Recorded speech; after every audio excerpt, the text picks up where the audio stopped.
किया गया है। इसमें भी कहा गया है क्या क्या कहने वाला, गोह, एक सांपी टाइप का होता है गोह, बड़ी खतरनाक होती है, ये बियड में जंगलों में मिलती है। और कछुआ, इनको मारने वाले लोग भी एक दिन रात्रि तक इन्हें जल के सहित अन्न छोड़ना पड़ेगा, निर्जला करना पड़ेगा 24 घंटा। इस अपराध से तब मुक्ति होगी। ये दो हैं, एक है कछुआ कच्छप और एक है गोह। गोह का डंसन भी बड़ा खतरनाक है। बताया गया कि इनको मारने वाले लोग इसके प्रायश्चित के लिए उनको 24 घंटे तक अन्न के साथ में उन्हें जल भी छोड़ना पड़ेगा। इस पाप से तब मुक्ति मिलेगी। अब आगे सुनिए, गजस्य चतुरंगस्य महेशोष्टाष्टपातने। मेरी बात यह कही गई झूठी इसलिए नहीं हो सकती क्योंकि मैं श्लोक बोल करके व्याख्या कर रहा हूं। महात्मा पराशर ने जो लिखा है वही बात आपके बीच में रख रहा हूं। गजस्य चतुरंगस्य महेशोष्ट निपातने प्रायश्चित महोरात्रम त्रिसंध्यावगाहनम। इसमें वर्णन किया गया है, गज कहते हैं हाथी। हाथी को किसी ने मारा, घोड़े को मारा और भैंसे और ऊंट को मारा। मैं बहुत निवेदन करना चाहूँगा, भगवत कृपा से बहुत ग्रंथ पढ़ लिए हैं, कोई भी देवी देवता बलि नहीं मांगता। और ये इतना बड़ा ज्ञान है कि देवी के मंदिर में, भैरों के मंदिर में और कहाँ कहाँ भैंसे काट काट करके चढ़ा रहे हैं। महात्मा पाराशर ने इसको बहुत बड़ा अपराध माना है। कल आप बकरे की बात सुन रहे थे, कितना बड़ा अपराध है बकरे को काटना। ना सुने होंगे तो आज सुन लेंगे। तो इसमें ऊंट, भैंसा, हाथी और घोड़ा, इनको यदि किसी ने खत्म कर दिया है तो वर्णन किया गया है कि 3 दिन तक, यदि ऐसी गलती हुई है, 3 दिन तक गांव से बाहर अपने मुख को बंद करके बांधकर अपना मुख किसी को न दिखाए। 3 दिन के लिए गांव से बाहर निकलकर नदी के किनारे पर अपने पूरे शरीर में मिट्टी लपेट करके नदी के किनारे पानी में पड़ा रहे, ना तो अन्न खाएगा ना जल पिएगा। 3 दिन 72 घंटा। इस अपराध से प्रायश्चित तब हो पाएगा। हाथी, घोड़ा, भैंस और ऊंट, ये 4 बताए, यदि इनकी मृत्यु हो गई और नहीं प्रायश्चित करना पड़ेगा तो ये पाप बड़ी जोर से हावी हो जाएगा। इसलिए हमारी जैसी तो संस्कृति कहीं है ही नहीं। यहाँ तो चींटी भी मर जाए तो चतुर्मास उसी के लिए तो किया जाता है, चातुर्मास। इसलिए जीव की बिल्कुल हत्या नहीं होनी चाहिए। ये प्रायश्चित बताए जा रहे हैं। फिर लिखा है, कुरंगम वानरम सिंहम चित्रम व्याघ्रतम घातयन शुध्यते च तिरात्रेण विप्राणाम तर्पणेन चह। ये भी बता दिए, कुरर पक्षी होता है, हिरण, बंदर, बंदर का मरना बिल्कुल ठीक नहीं है, बानर। इसमें वर्णन है कि जिनके द्वारा वानरों की हत्या होती है, मृत्यु होती है, उस घर में स्त्रियों का आगमन रुक जाता है, बच्चे कुंवारे रह जाते हैं, घर में स्त्रियां नहीं आ पाती। ऐसा वर्णन है। कहा गया है कि हिरण, बंदर, सिंह, चीता और बाघ, इनको भी यदि मार दिया गया है तो 3 दिन का उपवास करने के लिए बोला गया है। ब्राह्मणों को दान पूर्वक भोजन कराने की बात कही गई है। यह भी बहुत बड़ा अपराध है। हिरण और बानर, चीता, शेर। इसलिए तो मैं कहता हूं कि आप सड़क पर जा रहे हैं, अपनी गाड़ी को थोड़ा ठीक से लेके जाइए, कहीं जीव हिंसा ना हो जाए, जीव हत्या ना हो जाए। इनको मारने का बहुत बड़ा दोष बताया गया है। 3 दिन 3 रात्रि में व्यक्ति अपने पाप से मुक्त होता है। ये तो उनके लिए जिनसे अनजान में मर गया है। जो जानबूझ करके हत्या करते हैं उनका तो परमात्मा ही जाने के क्या प्रायश्चित है। ये तो अनजान में जो हत्याएं हुई हैं, ये उसके प्रायश्चित की बात कही जा रही है। मृगरो हि वराहाण मज्जावतस्य घातक अफाल कष्टमश्नो या दहोरात्रम उपोष्य। फिर वर्णन कर दिया गया है, कहा गया है कि सूकर, भेड़ और बकरा सूअर, भेड़ और बकरा, इनको मारने से अहोरात्रि वितक्षण व्रत पूर्वक वर्णन किया गया है कि इसका प्रायश्चित कब होगा। देख लो, सुन लो। इसका वर्णन किया, अपने हाथों से खेत में हल चलाए, हल चलाए अपने हाथों से, खेत में बीज बोए। तुम्हारे हाथ से खेत जोता गया, हल चलाया गया, उसमें से बीज निकला, उसमें से फसल निकली, अन्न पैदा हुआ। उस अन्न के द्वारा ब्राह्मणों को भोजन कराने पर ब्राह्मणों की पत्तल के ऊपर बचा हुआ जूठा प्रसाद लेकर के वह यह हत्यारा उस अपराध से मुक्त होगा। इसमें क्या क्या लिखा हुआ है? सूकर, भेड़ और बकरा, इनकी मृत्यु पर अपने हाथ से खेत जोता जाएगा, और वो भी हल के द्वारा। जब उसमें कहीं फसल पैदा होगी और उसी अन्न के द्वारा ब्राह्मणों को भोजन कराया जाएगा, ब्राह्मणों के हाथ से प्रसाद मांगा जाएगा, उनकी अनुमति होगी तो ही पत्तल से ले सकते हैं, उसको खाने से तब इस अपराध का प्रायश्चित होगा। एक बात मैं कहूंगा, इतना दान पुण्य होता है, इतना लोग भजन करते हैं, तीर्थ यात्रा करते हैं, तो भी उसका कुछ मिल नहीं रहा है। क्यों नहीं मिल रहा है? मिल तो बहुत रहा है, लेकिन अपराध इतने हो रहे हैं कि वो जो पुण्य का फल मिल रहा है वो टिक नहीं पा रहा। जैसे कितनी भी घर में इनकम हो, यदि कर्जा पहले से बढ़ा हुआ है तो घर में पैसा टिकता नहीं है, आने में देर हुई नहीं तब तक मांगने वाले तैयार हो गए। उसी प्रकार से आप पुण्य तो बहुत कर रहे हैं, लेकिन पुण्य का फल टिक नहीं पा रहा है, क्योंकि पाप इतने ज्यादा हो रहे हैं, अपराध इतने ज्यादा हो रहे हैं। इसलिए व्यक्ति को बड़े सजगता के साथ में अपने जीवन का निर्वहन करना चाहिए। तो ये बात बहुत ध्यान से सुन लीजिएगा। इसमें लिखा है, मृग, सूकर, भेड़ और बकरा, इनको मारने से, और इसका प्रायश्चित किया है कि अपने हाथ से खेत में हल चलावे, अन्न पैदा करे, और उस अन्न को ब्राह्मणों को बुला करके भोजन करावे, अपने उद्धार के लिए उनसे प्रसाद मांगे। उनकी पत्तल पर बच गया तो उनकी अनुमति से उसे ले, उसे ग्रहण करने के तत्पश्चात कहीं यह अपराध का नाश होगा, तब यह पाप खत्म होगा। ऐसा वर्णन किया गया। बोले भक्तवत्सल भगवान की जय हो, श्री हनुमान जी महाराज जय हो।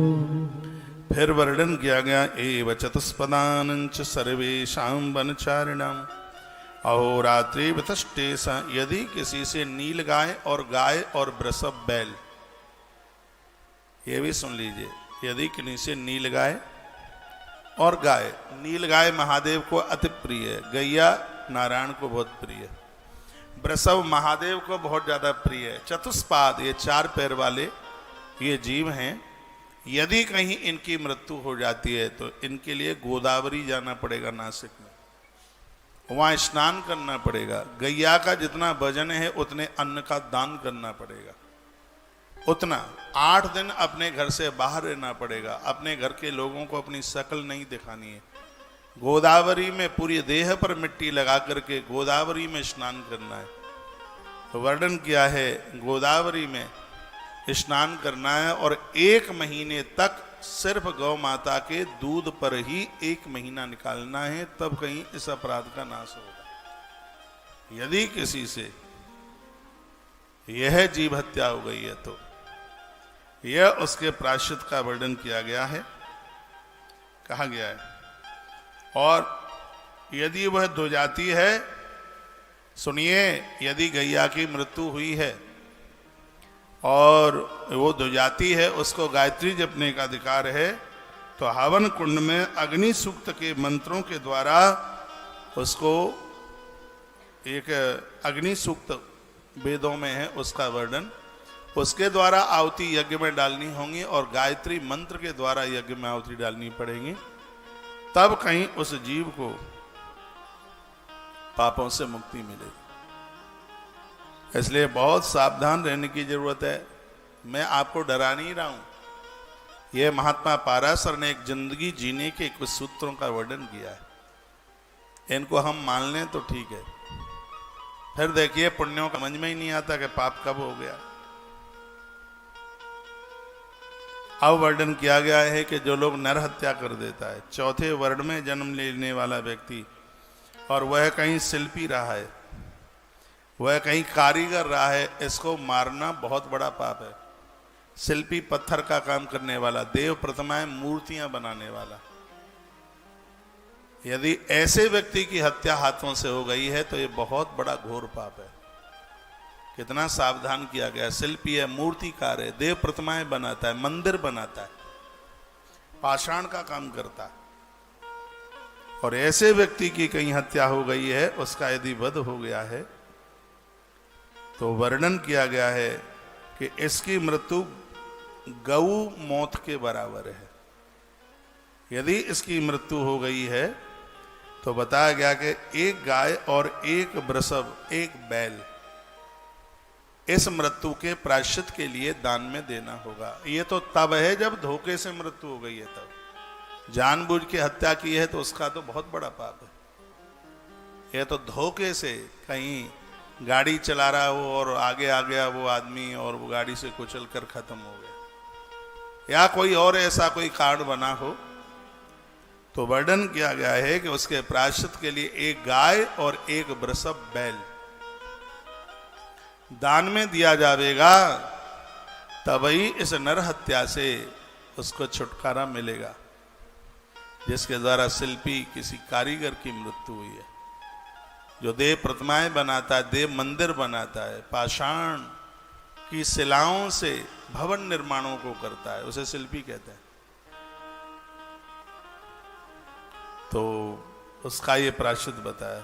वैश्यम्बा क्षत्रियम्बापि निर्दोषम यो विघात, ये वैश्य कहते हैं वणिक वनिया, और क्षत्रिय कहते हैं ठाकुर। तो वैश्य और क्षत्रिय निर्दोष थे, उनका कोई दोष नहीं। यदि इनकी मृत्यु हो गई है, धोखे से ही हो गई, अनजान में हो गई, पता नहीं था, जान करके किया नहीं है, तो इसमें वर्णन किया गया है कि 1 वर्ष के यज्ञ के द्वारा इसका प्रायश्चित है। 1 साल तक यज्ञ करना होगा। यदि किसी ब्राह्मण की मृत्यु हो गई है, अनजान में हो गई, 12 वर्ष गायत्री जपनी पड़ेगी, तब कहीं इस अपराध से मुक्ति मिलेगी। ये नर हत्या, आदमी को मारना, ये पाप नहीं है, पाप के बाप हैं। और आज इतने मर्डर कर डालते हैं, इतने कत्ल हो जाते हैं, गाजर मूली की तरह खत्म कर देते हैं आदमी को, जैसे यह लोक और परलोक सब बिगड़ जाता है। इसलिए कृपया सावधान रहकर जिंदगी जीने की कोशिश कीजिए। तो यहां पर एक एक जीव के बारे में, मनुष्य के बारे में बहुत विस्तार पूर्वक वर्णन किया गया है। कहा गया है कि व्यक्ति चांडाल भी हो तो भी इसको मारने का अधिकार नहीं। हम किसी को जीवन नहीं दे सकते, तो किसी को मारने का हमें बिल्कुल भी अधिकार नहीं। किसी ने चोरी की है, उसको दंड दीजिए, उसके प्राण मत लीजिए, ऐसा वर्णन किया गया है। उसको दंड दीजिए, जो और दंड भी विधान बताया गया। मनु जी महाराज ने दंड विधान पर बहुत बातें कही हैं। उसके आप प्राण नहीं ले सकते, उसको आप दंड दें उसको। यदि दंड में प्राण लेने की बात कही जाती है तो ही उसके प्राण लिए जाएंगे। हर अपराध का एक दंड विधान बताया गया है। भुक्ते ज्ञानाद्वय श्रेष्ठा चांडालाननम कथंचन गौमूत्र यावकाहारो दशरात्रेण शुध्यति।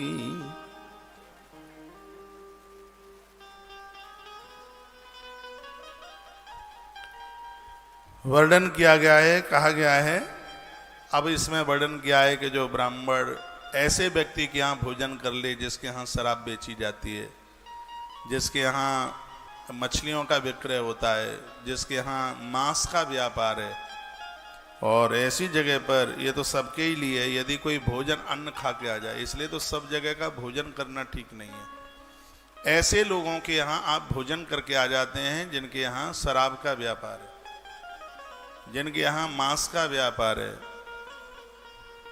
और इसमें तो वर्णन है जो सूद लेकर के, ब्याज का पैसा खा करके और वो भी ब्याज बहुत ऊट पटांग, ये सब वर्णन है इसमें। लेकिन अभी यहाँ पर ये बात कही गई है, मध्य, मध्य कहते हैं मदिरा को, जिनके यहाँ मध्य का व्यापार होता है, जिनके यहाँ मांस का व्यापार होता है, और ऐसे घर में आप कहीं जीम करके आ गए तो गोमूत्र यावकहारो 10 रात्रेण शुद्धति, 10 दिन 10 रात्रि तक सिर्फ गौ माता के गौमूत्र के ऊपर ही रहना पड़ेगा।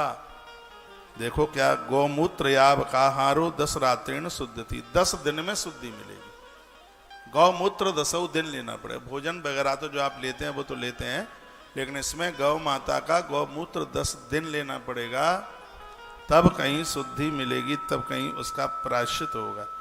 गौमूत्र 5 तम यद यवया अन्नम, और इसमें जौ की रोटियां लेनी पड़ेंगी 10 दिन। जौ, यव, जौ कहते हैं उसको। यव अन्नम, गौमूत्रेण 5 तम यद यव अन्नम, यव जौ को कहते हैं। अन्न के रूप में सिर्फ जौ ही लेना होगा, और 10 दिन तक इसमें गौ माता का गौमूत्र पंचगव्य ये लेना पड़ेगा, तब कहीं जाकर के शुद्धि मिलेगी, ऐसा वर्णन किया गया। अब एक बात और कही गई है, ये तो आप दूसरे के घर में खा के आ गए हैं, जिसका व्यापार का पैसा ठीक नहीं है, जिसकी कमाई ठीक नहीं है, ये तो वो बात बता दी है। अब बताया गया कि आपने अपने मकान में किसी किराएदार को रख लिया, और किराएदार भ्रष्ट है, शराबी है, लंपट है, दुराचारी है, तो एक श्लोक में उसका भी वर्णन किया गया है।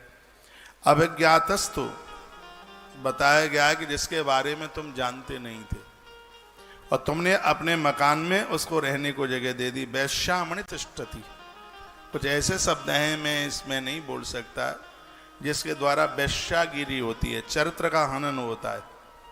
तो यहाँ पर वर्णन किया गया है, कहा गया है कि ऐसे व्यक्ति को तत्काल घर से निकाल दिया जाए, वो चाहे जितना भी आपको किराए पर पैसा दे रहा हो, नहीं तो मकान मालिक को भोगना पड़ेगा। आज की स्थिति ऐसी है, कौन किस तरीके का है कोई मतलब नहीं है, बस पैसा मिलना चाहिए, लेकिन ये पता नहीं है कि पाप वो कर रहा है और उसके परिणाम तुम्हारे खाते में आ रहे हैं।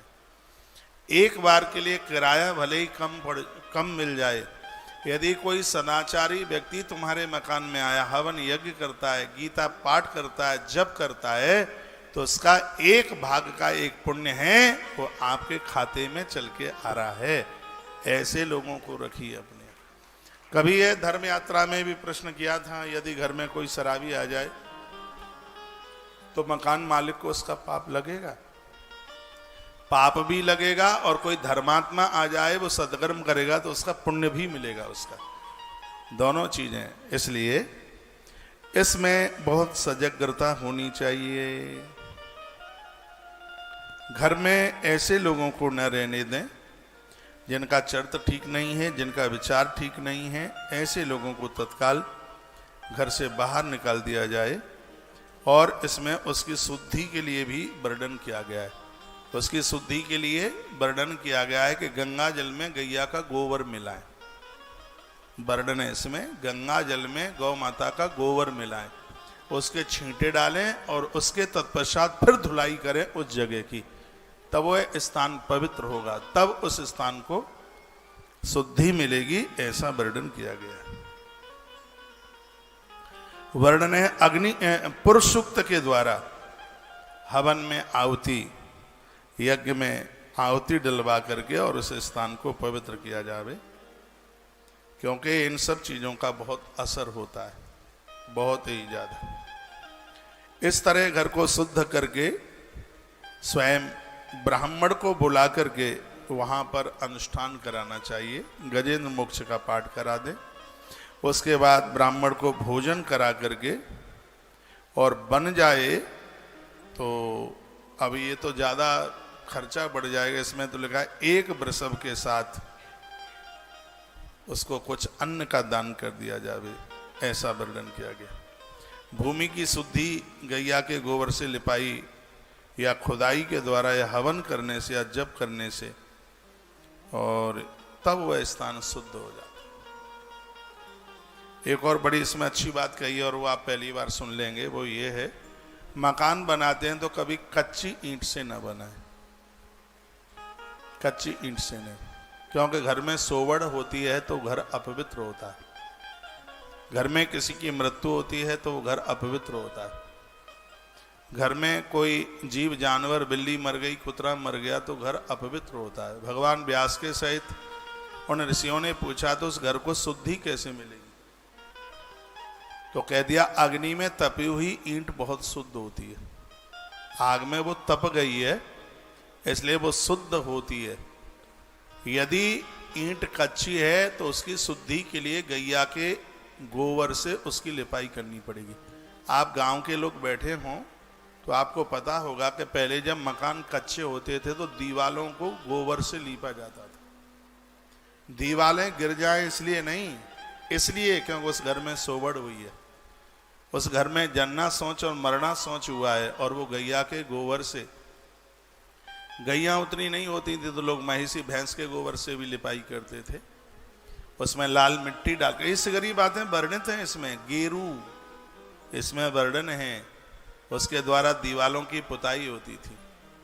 तो बताया गया कि अग्नि के सानिध्य में आकर के चीज पवित्र हो जाती है। इसमें लिखा है रेशमी वस्त्र के ऊपर यदि किसी ने मूत्र विसर्जित कर दिया छोटे बच्चों ने तो उसको पानी में धो करके अग्नि के सामने उसको दिखा दीजिए, सूर्य की किरणों के आगे रख दीजिए और वो पवित्र हो जाएगा। ये इसी में लिखा हुआ है। इसमें वर्णन किया गया है कि जो ईंट है वो आग में वो तप्त हो गई है, इसलिए ऐसे मकानों को, ऐसे घरों को शुद्ध माना गया है। और फिर इसमें कहा गया है वो घर अति शुद्ध हो जाता है जिस घर में सूर्य की किरणें सीधे चल करके आती हैं। वास्तु भी कहता है कि मकान इस तरीके से बने कि खिड़की में से सूर्य की किरणें, छत में से सूर्य की किरणें। आपको पता हो कि गांवों में जब घर बनाए जाते तो उसमें एक आंगन छोड़ा जाता था और उस घर को बहुत अच्छा माना गया जिसके आंगन में खड़े होकर के अंबर आकाश दिखाई देता है। तुलसी तपोवन मठ का निर्माण हो रहा है, इस तरीके से इसको बनाया गया है कि बिल्डिंग के मध्य में खड़े हो गए 7 मंजिलाएं, बीच में खड़े हो गए तो अंबर आकाश दिखाई देगा। ये सिर्फ बातें बोलने के लिए नहीं है, जो हमने पढ़ लिया है उसके ऊपर हम खुद चल रहे हैं। तुलसी तपोवन मठ में उसके आंगन में खड़े हो जाएंगे आप तो 7 मंजिल बीच में से खुली हुई है, अंबर आकाश ऊपर पूरा का पूरा दिखाई देता है।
उनके लिए आप अपना घर उन्हें आप समर्पित कर सकते हैं, उन्हें दे सकते हैं। बहुत शुभ माना गया है।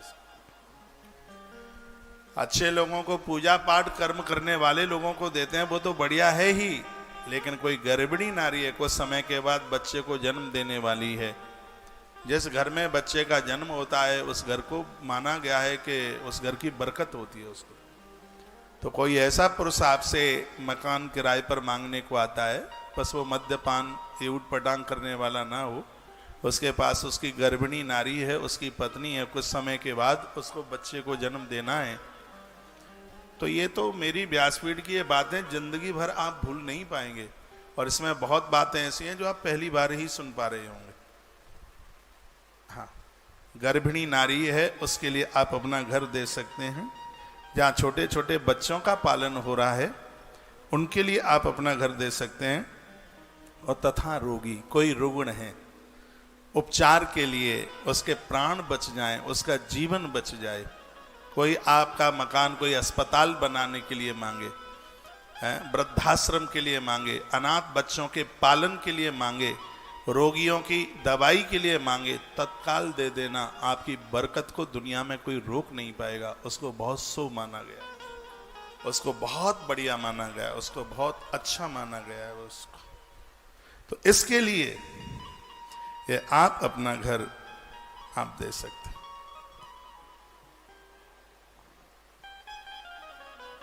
घड़ी का कांटा तो हाल ही भागता है, लेकिन आनंद भी बहुत आता है।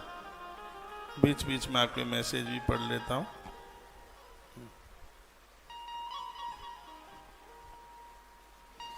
आइए प्रसंग को और मैं थोड़ा सा और आगे बढ़ाऊं। और भी बड़ी अच्छी बात लगे। ब्राह्मणस्य वृणद्वारे पूय शोणित संभवे। ब्राह्मण को घर देना बहुत ज्यादा शुभ है, लेकिन ये देखना चाहिए कि उस ब्राह्मण के अंदर ब्रह्मत्व है कि नहीं, ये जरूर देखिएगा। बस आप ब्राह्मण समझ करके आप दे दें, लेकिन उसमें ब्रह्मत्व नाम की कोई चीजें ना हो, तो फिर आप उस ब्राह्मण को भी नहीं आप दे सकते। ध्यान रखिएगा, जो हथियारों को बनाने का बेचने का काम करता है उसको घर बिल्कुल भी न दें। एक श्लोक में इस बात का बिल्कुल वर्णन किया गया है, कहा गया। और आप सबके लिए कहा गया है कि हफ्ते में, महीने में एक बार पंचगव्य से अपने घर में छींटे लगाइए। एक लोटे में हल्दी की गांठ, पिसी हुई हल्दी नहीं, पूरी हल्दी, तांबे का पात्र लो, उसमें पूरी की पूरी हल्दी उसमें छोड़ दो, और आम का ले लो पत्ता, आम का पत्ता, आम श्रीवर्धक है, आम का पत्ता लेकर पूरे घर में छिड़काव करें जल का, पूरे घर में उसका छिड़काव कीजिए। आपके घर में जादू टोना टोटका नजर बट्टू ऊट पटांग जो ये लोग करते रहते हैं, वो सब आपके घर में कभी टिकेगा नहीं। ऐसा वर्णन किया गया। जप छिद्रम तप छिद्रम यच्छिद्रम यज्ञ कर्मणि सर्वं भवत नक्षिद्रम ब्राह्मणे रूपपादितम। ऐसा ब्राह्मण आपके घर आता है जो जप करता है, तप करता है, यज्ञ करता है। तो ऐसा यदि कोई आ गया है तो समझ लीजिएगा कि आपके घर में कोई आदमी नहीं रह रहा है, इंसान नहीं रह रहा। चारों वर्णों में से कोई भी व्यक्ति हो जिनके विचार शुद्ध हैं, मैं इसी ग्रंथ में से बोल रहा हूं, जिसके विचार शुद्ध हैं, जिसके अंदर किसी भी प्रकार का अपराध नहीं है, तो इसमें वर्णन है कि आपके घर कोई मानुष नहीं रह रहा है, आपके घर साक्षात कोई देवता रह रहा है। देवता ने आकर के अपना स्थान जमा लिया है, ऐसा वर्णन किया गया है, ऐसा कहा गया है। व्याधि व्यसनिन श्रांति द्रवक्षे बावड़े तथा उपवासो व्रतम होमो द्विज संपादिदातिन चाह। कहा गया है कि यदि कोई व्यक्ति व्याधिग्रस्त है, पितृ सेवा प्रवृत्ति व्यसन में पड़ा हुआ थक गया है, दुर्भिक्ष में परेशान है, उसका कुछ लुट गया है, इसमें लिखा है उसके घर में आग लग गई है, या उसके घर के लोग मौत को प्राप्त हो गए हैं, उसका मकान ही जल करके राख हो गया है, उसके पास बिल्कुल कुछ भी नहीं रहा, या राजा ने उसका सब कुछ हरण कर लिया, या चोरों ने उसका सब कुछ हरण कर लिया है। यदि ऐसा व्यक्ति आपसे शरण मांगने के लिए आता है और आपके पास एक ही कच्छ है, तो तो आप अपने सामान से उस कमरे को खाली कर देना और उसको रहने के लिए जगह दे देना। समझ लेना कि आपके यहाँ इंसान नहीं, स्वयं भगवान रहने के लिए आया है। शरणागत कहूँ, शरण में आए हुए को आपने जगह दे दी है। महात्मा पाराशर कहते हैं ये बहुत बड़ा पुण्य है, ये बहुत बड़ा पुण्य है, बहुत बड़ी बात कह दी। यदि कोई व्याधिग्रस्त है या किसी का पिता माता बीमार है और वो अपने, इसको एक उदाहरण में ले लें, जैसे मान लिया जाए अब बड़े बड़े शहरों में हॉस्पिटल तो बड़े होते हैं, छोटे गांव से कोई अपने माता पिता का इलाज कराने को आया, तुम उसके रिश्तेदार लगते हो या तुम उसके मित्र लगते हो। वो अपनी माँ को लेके आया या पत्नी को लेके आया या पिताजी को लेके आया और वो यह सोचता है कि वहाँ तो मेरा मित्र रहता ही है, सूरत जा रहे हैं इलाज कराएंगे और वहाँ तो मेरा मित्र रहता है और उसका मुझे सहयोग भी मिल जाएगा। मम्मी पापा को एडमिट करा के रात्रि को मैं अपने मित्र के यहाँ चला जाऊँगा। और यदि कहीं ऐसे व्यक्ति का सहयोग करने का आपको सौभाग्य प्राप्त होता है, इससे बड़ा पुण्य नहीं है। कभी अपने दरवाजे बंद मत करना। यदि कोई रोगी को ठीक कराने के लिए, उसको उपचार कराने के लिए आया है, हर प्रकार से आप उसके सहयोगी बनिए, चाहे रोगी को रोकना पड़े, चाहे अभिभावक को रोकना पड़े। और मैं और निवेदन में करना चाहूँगा, 56 भोग से ज़्यादा पुण्य होगा यदि आप किसी रोगी को अस्पताल में देखने को जाते हो तो खाली हाथों से नहीं, हाथ में कुछ फल लेके जाइए, कुछ रस, कुछ दूध दही वगैरह जो भी कुछ है, खाली हाथ से नहीं। रोगी को हॉस्पिटल अस्पताल देखने को जाएं, 2-4 लोगों के लिए रोटी बांधकर भोजन लेकर के जाएं। इसको एक बहुत बड़ा ये कि यज्ञ का रूप, ये मेरे सामने ग्रंथ रखा है, टोटली बातें मैं ग्रंथ से कर रहा हूँ। मेरे पास अपनी कोई मन मुताबिक बातें ही नहीं है जिसमें वर्णन किया गया है कि कोई किसी को इसमें माता पिता का नाम लिया है, उसकी जगह पर कोई और भी हो सकते हैं, कोई उनके उपचार के लिए आया है और उसे आपके घर की जरूरत पड़ी है रहने के लिए, खुद को रहने के लिए या कुछ दिनों के लिए उस रोगी को रखने के लिए, तो महात्मा पाराशर कहते हैं कि तुम उस जगह को खाली कर दो, तुम्हें जहाँ रहना हो वहाँ रहो, लेकिन तुमसे किसी ने ये जगह मांगी है उसको मना मत करो। तो तुम्हारे घर में इंसान नहीं, तुम्हारे घर में स्वयं देवता, स्वयं भगवान रहने के लिए आया। ये बात कही। और प्राचीन काल में ये सब होता था। आज आदमी की जितनी वृद्धि हो रही है, आदमी उतना ही कंजूस सा होता जा रहा है। अरे औरों को तुम छोड़िए, माँ जाया, सगा भाई आ जाए कुछ दिनों के लिए तो मुंह लटक जाते हैं, कौन सी आफत आ गई है। तुम औरों की तो बात छोड़िए।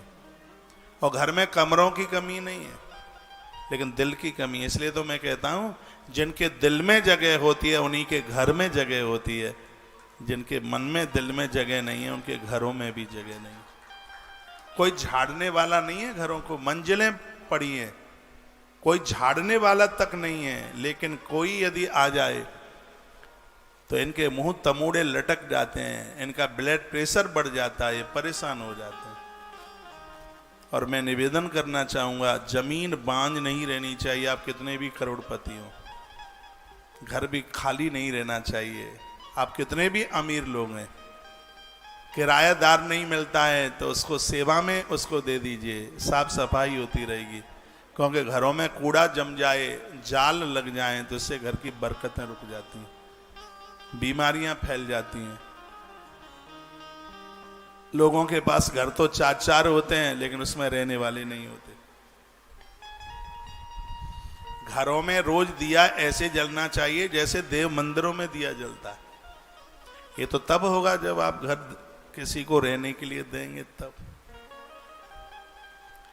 आइए मैं कुछ और सूत्र बोल लूं। एक से एक बात बड़ी अद्भुत कही गई है।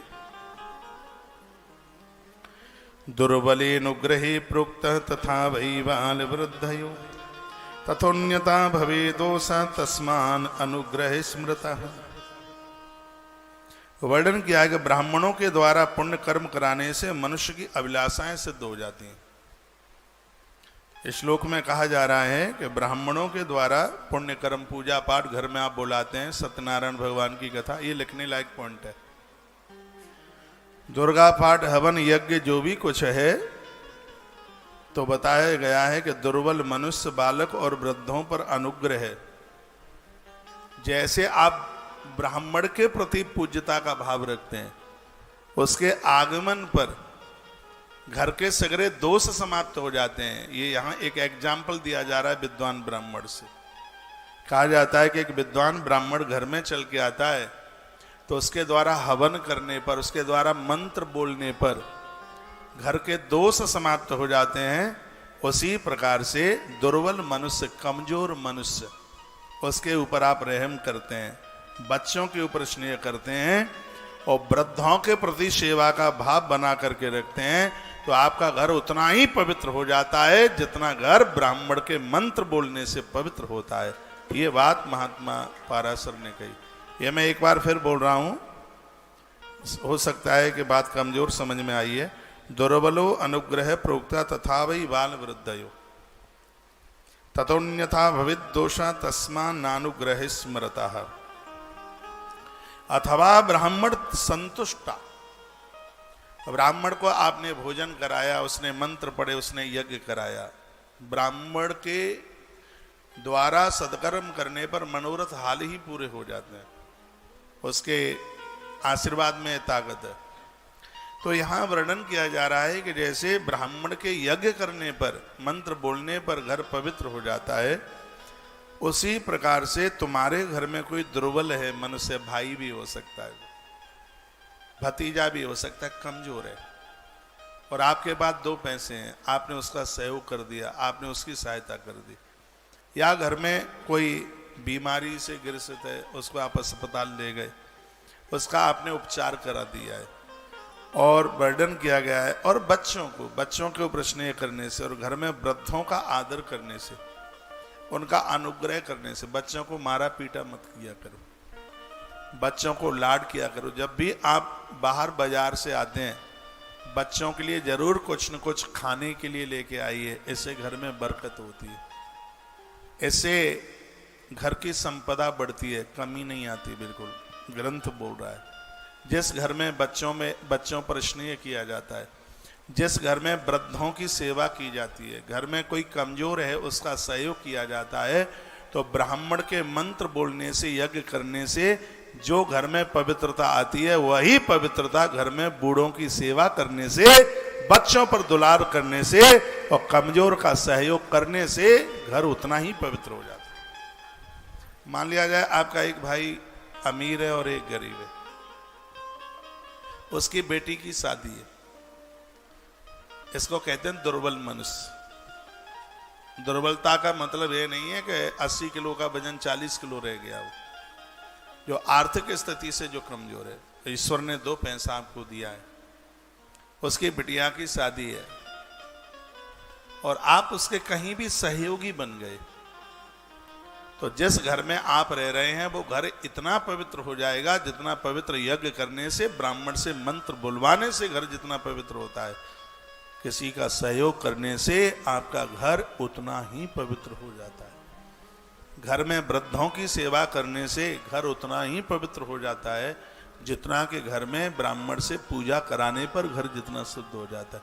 मुझे तो ये लगता है कि इससे भी और ज्यादा शुद्ध हो जाता होगा। जिन घरों में बूढ़ों की सेवा हो, उनका ध्यान रखा जाए, उनका आदर किया जाए, उनका मान किया जाए, तो घर और ज्यादा उससे भी शुद्ध हो जाएगा, उससे भी ज्यादा पवित्र हो जाएगा। तो ये तो कमाल कर दिया है महात्मा पाराशर ने, ऐसी अद्भुत अद्भुत बातें बोल दी। क्या सुंदर कहा गया कि वृद्धों में दोष मत देखो, इन्होंने तुम्हारे लिए बहुत कुछ किया है, तुम्हें लगेगा कि इनमें यह कमी है, इनमें ये कमी है, इनमें ये कमी है, इनके आशीर्वाद के द्वारा ही तुम फलीभूत हो रहे हैं। और उन घरों में तो कोई वास्तु दोष ही नहीं रहता जिस घर में पितृदोष है। मैंने ज्योतिष में पढ़ा है कि 29 साल के बाद मंगल दोष अपना प्रभाव नहीं दिखाता कुंडली में, 29 के बाद, 27 के बाद थोड़ा सा रह जाता है, 29 के बाद में बिल्कुल नीचे आ जाता है, 31 में तो ये बिल्कुल डाबाडोले ही हो जाता है, वो कुंडली में अपना प्रभाव नहीं दिखा पाता। लास्ट 31, 27, 31 4 वर्ष का टाइम है। तो जिस प्रकार से इस उम्र के बाद में मंगल ग्रह अपना प्रभाव जन्मपत्री में नहीं दिखाता, उसी प्रकार से जिस घर में वृद्धों की सेवा होती है तो वास्तु दोष भी अपना प्रभाव नहीं दिखा पाता, तो वो धराशायी हो जाता है। बूढ़ों की सेवा करने का इतना बड़ा प्रभाव घर में, लेकिन ये दुर्भाग्य है कि घर में वृद्ध अच्छे नहीं लगते हैं। अब वो तो थोड़ा टोकर टाकी भी करेंगे, तो पूछेंगे बहू कहाँ से आ रही है, कहाँ जा रही है, बेटा कहाँ से आ रहा है, कहाँ जा रहा है, पूछेंगे तो इन्हें बुरा लगेगा, इन्हें अच्छा नहीं लगेगा। लेकिन इनका घर में होना बहुत ज्यादा शुभ है, इनका घर में होना बहुत ज्यादा पुण्य है। सुबह ही सुबह इनका दर्शन हो जाए बहुत आनंद करता है। हमने तो ग्रंथों में पढ़ लिया है, और ग्रंथों में जो लिखा है वो सब शोध करके लिखा है, इसलिए कभी गलत हो ही नहीं सकता। घर में अच्छे लोगों को बुलाइए। महीने में एक आध बार गुरुजन, आचार्य जन, संत जन, ब्राह्मण जन आते रहे, उनकी महिमा का वर्णन किया। ब्राह्मण जंगमम तीर्थम तीर्थ भूता है साधव, वर्णन किया गया है, कहा गया है साधु नाम तीर्थ रूपत्वम, साधु जहां चरण डाल दे वो स्थान तीर्थ हो जाता है। साधु महापुरुष जहां अपना चरण रख दे वह स्थान सीधा प्रयाग बनता है। प्रयाग में त्रिवेणी है, गंगा, यमुना और सरस्वती। गंगा भक्ति का प्रतीक है, यमुना कर्म का प्रतीक है और सरस्वती ज्ञान का प्रतीक है। जहां ज्ञान, कर्म और भक्ति तीनों हैं उसी को तो प्रयाग का त्रिवेणी कहते हैं। जिस घर में महापुरुष संत चल करके आ जाएं उस घर में अज्ञान नहीं रहता, उस घर में ज्ञान प्रकट हो जाता है, भक्ति और विशुद्ध कर्म प्रकट होता है उस घर में। इसलिए इन महापुरुषों का आगमन घर में बहुत ज़्यादा जरूरी है। योग्य ब्राह्मणों का उपदेश जरूर सुनना चाहिए। देखो क्या सुंदर बात कही है, ब्राह्मणों का उपदेश का पालन करने से मनुष्य भ्रूण हत्या जैसे दोष से भी बच जाता है, चाहे वो स्त्री हो चाहे पुरुष।